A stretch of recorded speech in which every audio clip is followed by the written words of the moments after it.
Hey guys, Amanda here. I wanted to make a quick video for you about my experience at Gaia Sagrada in Ecuador.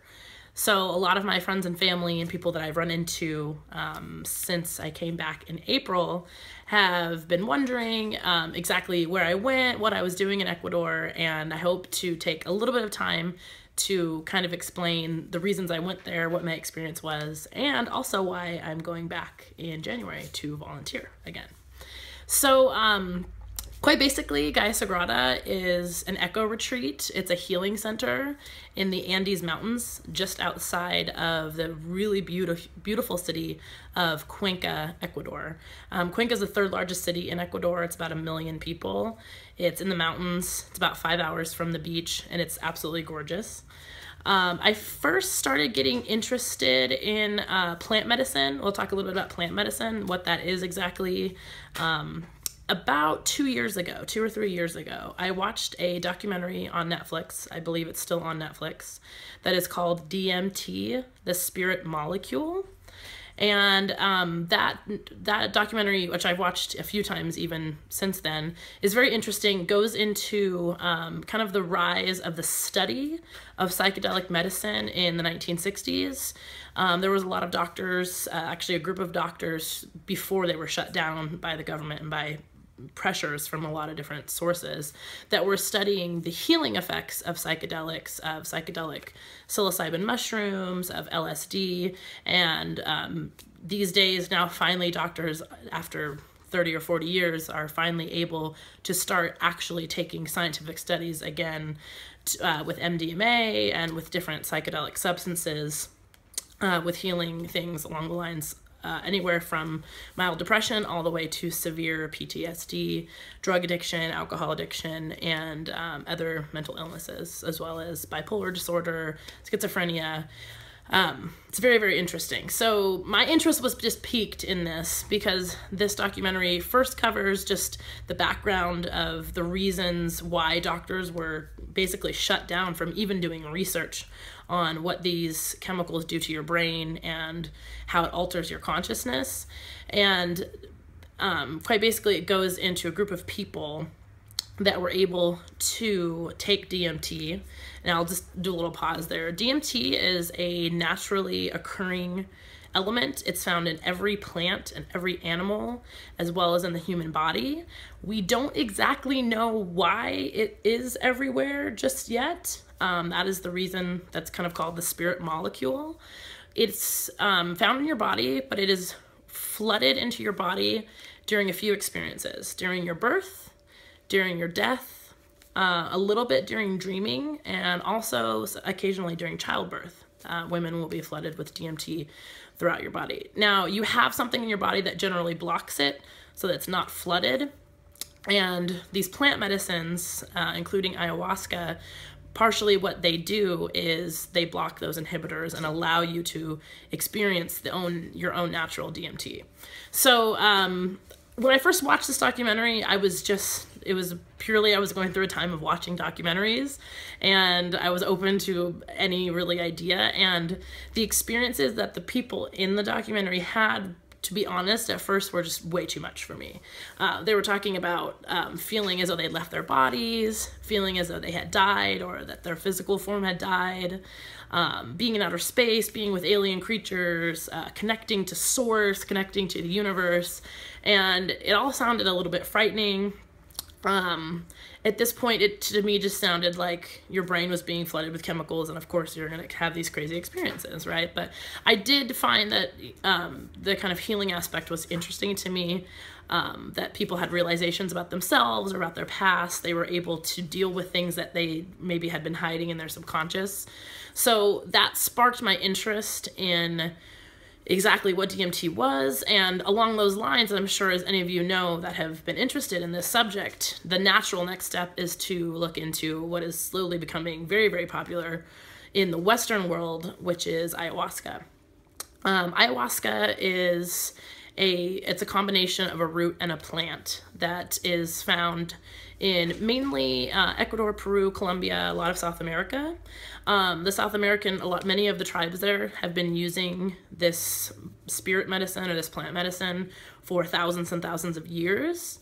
It is unknown exactly, out of the millions of species of plants, how exactly these early tribes found the combination of the root and the leaf mixed together to produce the effects that it has. Is quite magical.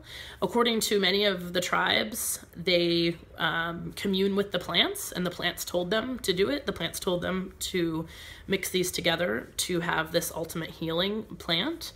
And to be quite honest, for about a year, all I did was watch documentaries on YouTube. There's a big one called Metamorphosis, which is about Blue Morpho. Lisa Ling did a documentary that was looking into some soldiers with PTSD that are now going down to Peru to try to take ayahuasca. And so it was always an interest to me from afar. I never thought that I would ever do it. I never thought that I needed to. I never thought that there was anything in my life. If anything, I just thought, like, my life has been pretty good. Of course I have my own issues, but, I don't have PTSD. I don't have a recurring mental illness. There's nothing really I need to work with. And about in December of last year, December or January, I just felt a huge calling. It was like one night I was reading, and the next night it was just like, go. You need to go do this. And it was scary. I grew up, I'm sure some of you know, in a Christian home, and in the last 10 years had kind of grown out of that, basically. Wanted to explore other things, didn't really have much of a faith in anything, was pretty materialistic, considered myself an atheist, didn't believe in anything spiritual, did not believe that there was any sort of paranormal or spiritual activity that science would eventually explain everything. So even to me, even at this point, ayahuasca was still something you take. It affects the chemicals in your brain. Perhaps it brings up old memories, but it's all biochemical. It's all in your brain. There's no spiritual, there's no ghosts, there's no spirits. It's just folkloric. So when I started looking for centers to go to, most of them are in Peru. Iquitos is a city in Peru that over the past 10 years has just exploded with people, wanting to come there and try ayahuasca, good and bad. I mean, good, there's a lot of wonderful centers and shamans you can visit, and bad, it's not very regulated, and anyone on the street can sell you their version of ayahuasca, can just sell you a bottle. Something that I get a lot, I'll have to make an important note of this, when I'm telling people about ayahuasca, San Pedro, any of these plant medicines, is they'll say, what is this medicine? Why are you calling it medicine? Isn't this just drugs? Aren't you just taking drugs? This is a huge thing you will see in any article about ayahuasca. Any video you see about it is, oh, so you're just going to take drugs. So people are there to take drugs. You take the drugs. And this is something I had to experience for myself once I was there, the difference between a drug and plant medicine. Now, what is a drug? I mean, a drug is anything that changes your biochemistry. So water is a drug, coffee is a drug, caffeine is easily a drug, aspirin is a drug, heroin is a drug. I mean, anything really, if you think about it, is a drug. People take non-prescription drugs, people take prescription drugs, people take illegal drugs, people take plant drugs. So to call ayahuasca and San Pedro in this setting where you're going a drug is, it just doesn't do it any justice, because it doesn't really help to call it a drug, because everything kind of is a drug. And the reason it's called plant medicine is that I cannot imagine a single person alive taking ayahuasca as any sort of a recreational activity. It is not recreational in any way. It is the opposite of what you would want to take a recreational drug for. Most people when they think of drugs, they think of marijuana or cocaine or alcohol, they think of partying, they think of forgetting, they think of letting loose, they think of, you know, just wanting to like forget everything and just have fun. And this is the opposite. Ayahuasca will go straight into your psyche and make you remember everything. It will make you remember things you've never wanted to deal with. It will make you remember childhood memories that you had just repressed from the moment they happened. It's 7 to 8 hours long. It can make you vomit and have diarrhea, which once you're there and you realize like that's what you needed to do. A lot of people get really caught up with, why would anyone, you know, go all the way to South America and sit in a circle with a bunch of strangers just so they could take this medicine and vomit everywhere. It's obviously much deeper than that. If you're really that worried about throwing up a little bit, I don't think that ayahuasca is for you, because honestly that's the least of your worries. When you're being transported to another level and you're being shown your true self and you're losing your ego, you're not that worried about the fact that you like threw up for 1 minute. It's really not that big of a deal. So anyway, for me, the reason I chose Gaia Sagrada out of all of the retreat centers and all of the possibilities of places I could have gone rather, I really like that Gaia Sagrada is in Ecuador, and Ecuador is a little bit different than Peru and Colombia and some of the other South American countries in that shamans have to be, they're regulated. So in order to be a shaman, you have to be registered, you have to have a certain amount of practice, you have to basically be licensed. So I really liked that idea. Also, it is in the mountains. So as opposed to being in the jungle, I personally get eaten alive by mosquitoes. I could have on the highest grade DEET chemical toxicity all over my body, every square inch. I could use an entire bottle and I would still get like 10 or 15 bug bites in the United States. So I can't even imagine being in the jungle. I just wasn't ready. Maybe someday I'll be ready to go into the jungle and experience, you know, with the tribes there, but Ecuador just was calling to me, and this place felt right to me right when I stumbled upon the website. Everything about it seemed right and it was just well with me. And so after much hemming and hawing for about a month, I finally booked my ticket. And I'm telling you, like, my finger, when I was trying to push the button to book my flight, it was very difficult because I knew that this wasn't a vacation. This wasn't it wasn't like this awesome resort. It wasn't a getaway where you're just gonna go drink cocktails and read magazines. It was pretty much the opposite of that. And yet the realest thing I've ever done. If you can think of something in your life or a moment or an interaction with someone where you say, that was so real, this is what this place is like times a million. It's just the realest, deepest, most connection, healing, wonderful place in the world. And I cannot wait to go back. I mean, it just fills me with excitement to even think about it. Without getting into too much, most people there arrive as strangers. They do retreats maybe twice a month, or, you know, they're 12 days long. Like I said, most people come alone. I would say about 80% of my group of 22 to 24 people each retreat, most everyone comes alone. There are a few couples. In the retreat I participated in, there was 2 husband and wife couples that had come together, but many people came alone. The ages ranged from 19 to 75.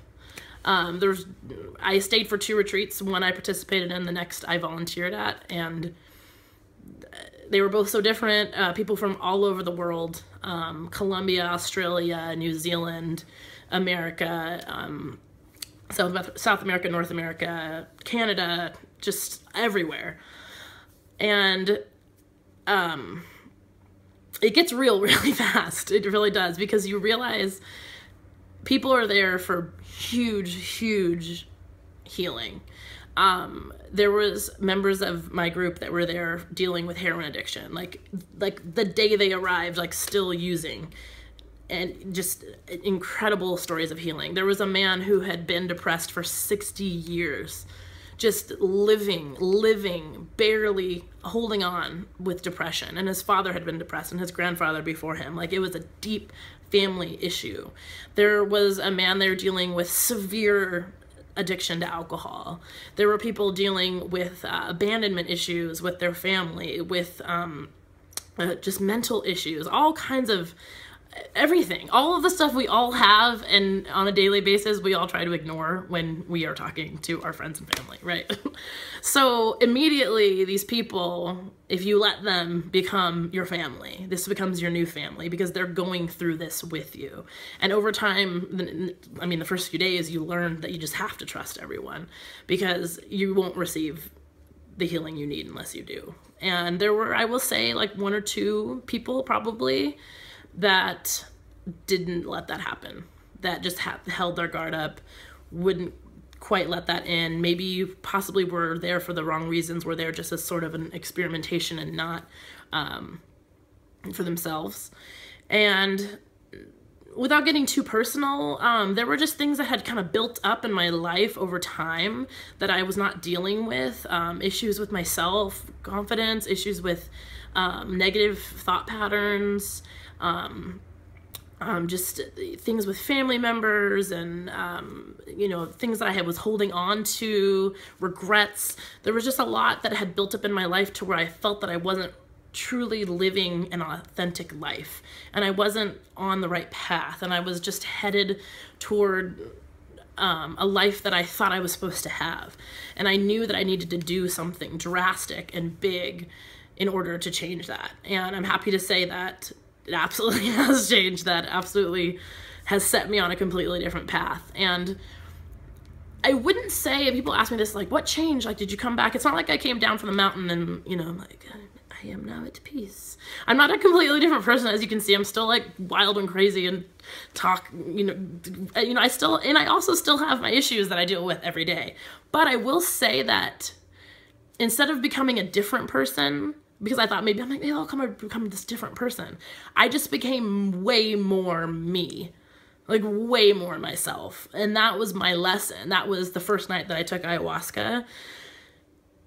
First of all, full on believe in the spirit world. That's all there is to it. I have absolutely no proof, and I don't even care anymore, because for me, I needed to see it to believe it. And it is real. And I saw it with my own eyes. And I just moved to this place where it's not like I'm going to accept anything on the basis of faith anymore.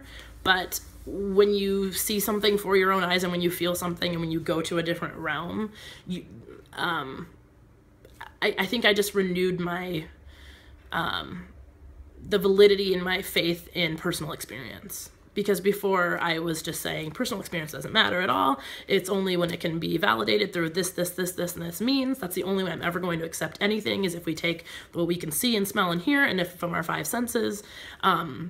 That perspective has changed for me, just personally. I would never write a book or push that on anyone that because I saw something that therefore it is real. I don't know if it's real or not real, but it was real enough to me to make these huge changes in my life and to push me on to a better direction. And so at this point, that's all that really matters. But yes, definitely, spirit world for sure exists. Definitely. I saw it right in front of my eyes many times. And these plant medicines, like according to a lot of the traditions there, plants have consciousness, animals have consciousness. And a lot of what you learn is what is consciousness? What does that mean? Scientists we don't really know what consciousness is. We don't know what the soul is, or what we think is the soul, or what we think is our higher selves, or our connection to each other. We don't really know what that is yet. There's no way to categorize it, to find it. We haven't found where it lives. It's not physical. But definitely when ingesting these plant medicines, you are connected very much to the plant world, to trees, to plants, to animals, to things around you. And you do feel their spirit. You feel their living spirit. And it humbles you when you realize how you've been on this earth for a fraction of the time as that tree over there next to you. And that tree has been through so much more, and has seen and observed and breathed and lived so much more than you. It's just absolutely incredible. But one of the lessons I learned from ayahuasca. And I'll take a side note here to say, you can watch 75,000 documentaries on YouTube about ayahuasca and what is it going to be like for me and what does it feel like and what's going to happen. Every single person's experience is different. Every single person. I have never seen really two or heard two stories of an experience on ayahuasca that were really all that similar. There are similar themes of like going back through your life and dealing with things, or forgiving, or facing fears that you have, or facing trauma, definitely. So it kind of blows open your life experience.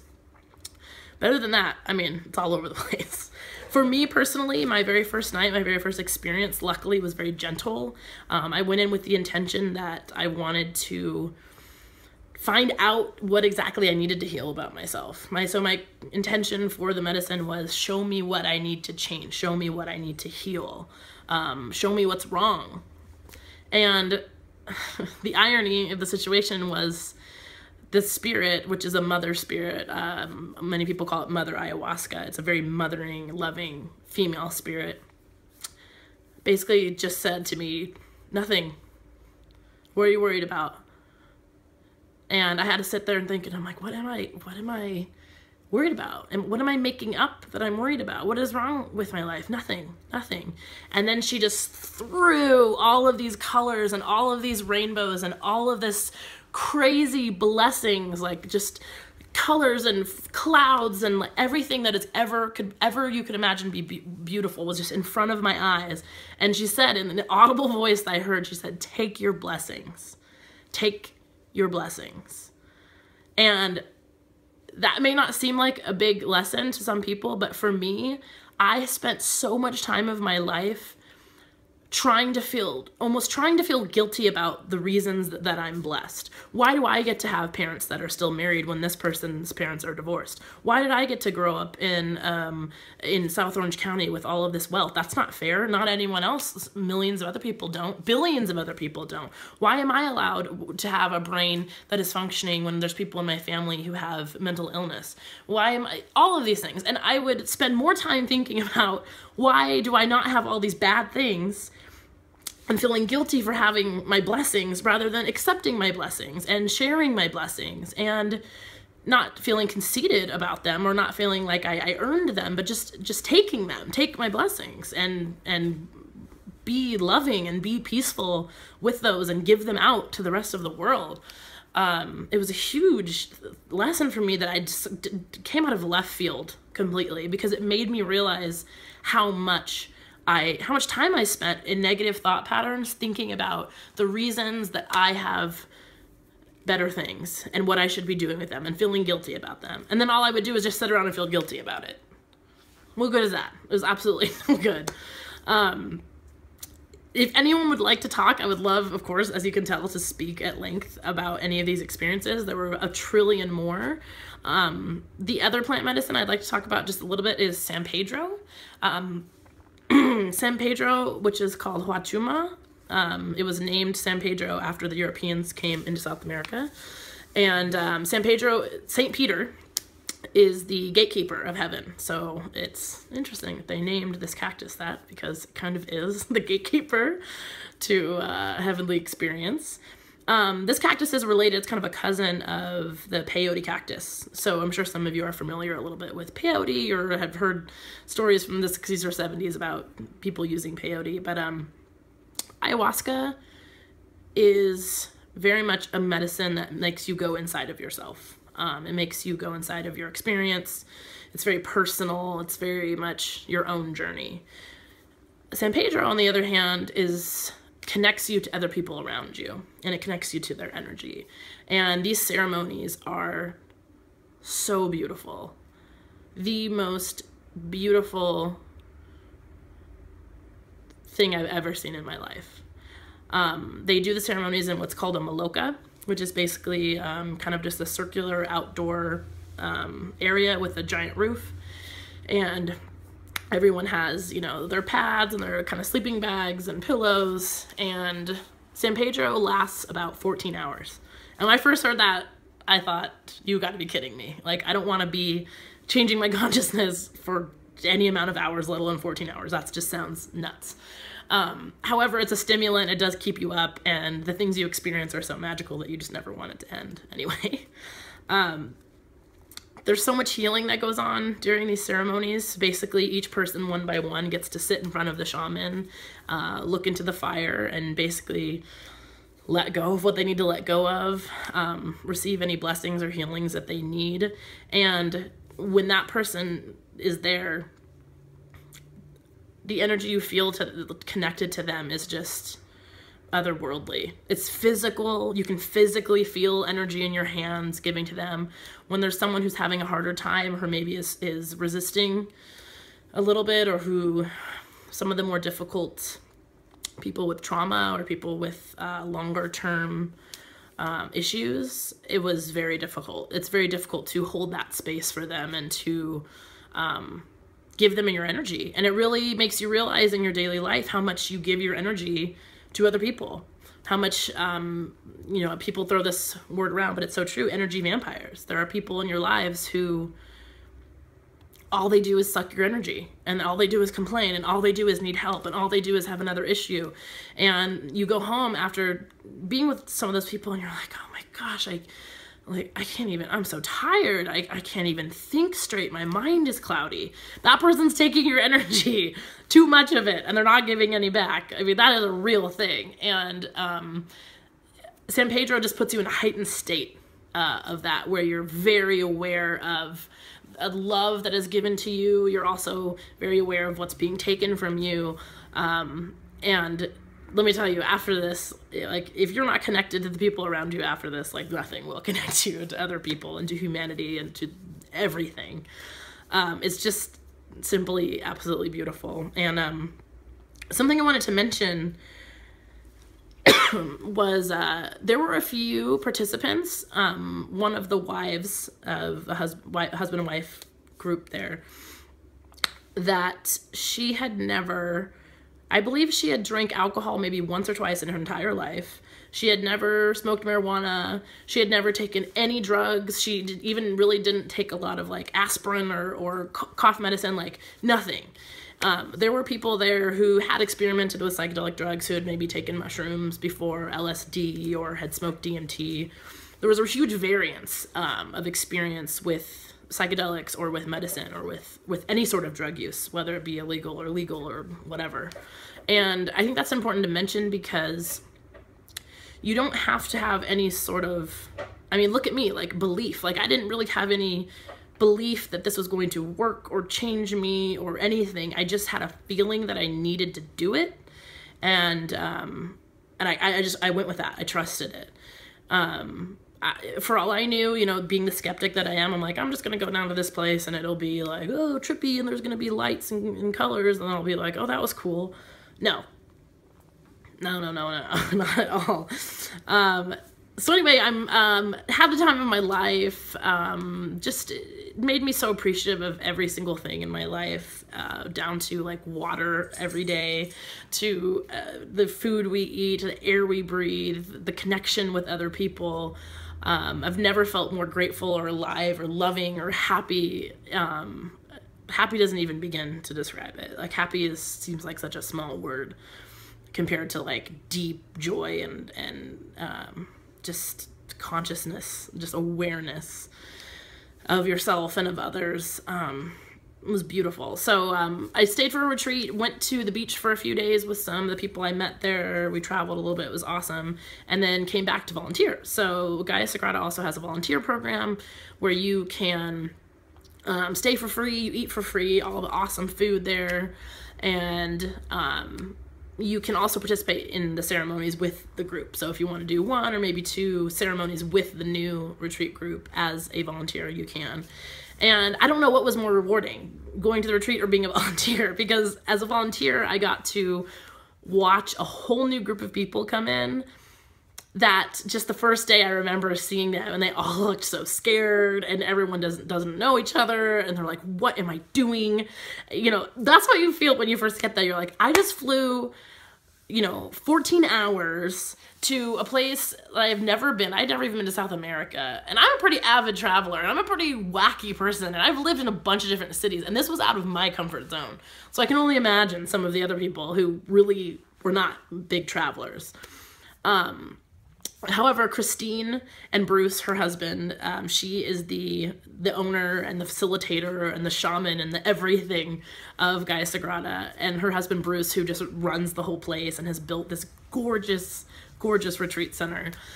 They are so welcoming and loving and intelligent and just deep, amazing people. Every single person that meets Christine just loves her for life. She's like this big soul mama that you just takes you into her arms and loves you and feeds you and gives you this vast knowledge. Some of the things that come out of her mouth, you're like, what? It's like she's lived 1,000 lives. And they both built this center just with their life savings. It's been their life dream to build this, and you can really sense that. This is their mission. Like, this is their goal, is to just take anybody who needs any sort of healing, like physical, people with pain. There was a man who had throat cancer who's now in remission. Like, I mean, like stage 4 throat cancer. Like, this is big, big time, amazing healing that is going on at this place. And it's just incredible. I'm going back in January for 3 months to volunteer. I have already started doing my own retreats with my best friend Heather. Just retreats about anything, all the way from, like, we do improv, we do meditation, we do healthy cooking. That's called the Buena Vida. I'm going to be leading trips to the beach after the retreats when I go back to Gaia Sagrada. So anybody who wants to stay around after the retreat, there's about an 8 or 9 day period between. And we all get in the big van, go to the beach, and just relax and enjoy nature. It's really awesome. And then we come back and volunteer again. So I'll be there for about 3 months, or however long, I guess, they let me stay there. It's very well known at this point that once people kind of come, they will stay for a long time. And 3 of the participants this January are people who I met last March. So people come back, and it's just really, really awesome. So if any of this struck a chord with you, if you have been interested at all in any sort of like personal healing or spiritual healing or plant medicines or anything like that, please feel free to reach out to me. Obviously, as you can tell, I love talking about this place and how it's just set my life on a whole new path. And if it's too like woo-woo crazy, you know, like ghosts and you know, psychedelics, then cool, that's fine. Definitely would never encourage anyone who is like wishy-washy about this to do it, because like I said, it's very serious. Serious medicine, I guess you could say. So yeah, the people who, it's funny, the people who I know now that are going, including Heather, my friend, she for the longest time like just had no interest in going, and she's like, I'm so great, I'm happy for you, like that's so cool that you did this, like awesome, you know, you're doing this big adventure, and you know, I'm so glad that you found some healing and you found, you know, a new purpose. And then one day she was just like, I gotta go. She's like, I'm going. And she's like, I have to do this. And that's how quick it is. It's very weird. It's very much, it's not like getting all your ducks in a row and saying like, well, I've researched X, Y, and Z, and I found out that ayahuasca is the correct, I believe I should. No, it's like deep within you. Something changes. The people like of this area, the tribes of this area, say that Mother Ayahuasca herself calls you, like the plant spirit calls you and tells you like, oh, get your ass down here. It's time to get real. And that's what it does. So please feel free to reach out. Thank you guys so much for listening. If anyone made it this far, awesome. Congratulations. You like to watch really long YouTube videos. That's pretty rad. Okay, thanks. Bye.